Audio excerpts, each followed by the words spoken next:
pananaw niyo po ba, kailangan na po bang tanggalin itong lifeline nga na tinatawag po? At siguro naman po, ibigay na po natin sa gobyerno yung talagang kanilang obligasyon na sila po ang mag-alaga po sa kapakanan nito mga nangangailangan po talaga. At hindi po yung... Parang volunteer tayo ng gobyerno na wala naman tayong kinalaman dyan. Oo, tayong kumakayod. Yung iba naman, hindi naman porket sinabing middle class, di ba? Talaga nakakaangat na sila sa buhay. Paano yung iba na kumikita lang sila a little above the daily wage, daily minimum wage, na sapat lang sa kanilang kita. Ano po sa pananaw nyo?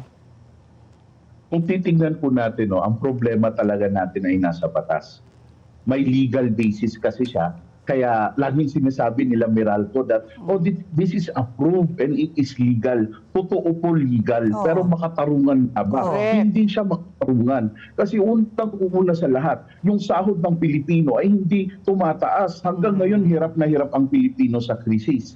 Pero anong nangyayari sa kuryente? Pataas ng pataas. Instead, sana na ibabudget mo para sa pagkain, para sa gamot, sa insurance, hospital, ay napupunta na yung bulk ng sahod mo sa kuryente.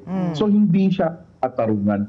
Pero kung mapapansin po natin, kaya sinasabi ko po na kailangan talagang i-amend ang IPIRA law.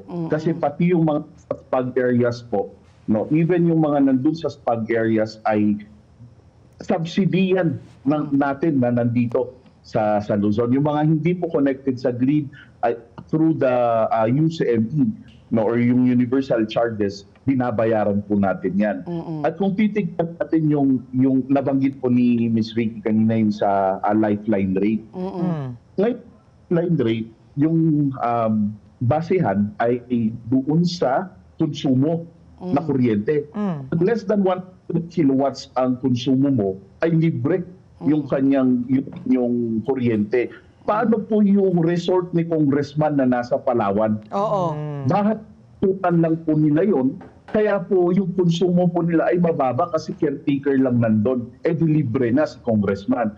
Paano yung may-ari ng isang business tycoon, na mansyon doon sa Siargao or Palawan, na bahay bakasyonan lang nila, but less than 100 kilowatts. Kasi bahay bakasyon lang. So, meron tayong batas, makatarungan ba ito, na libre sila libre sila business tycoon, hindi po siya makatarungan. Oo nga.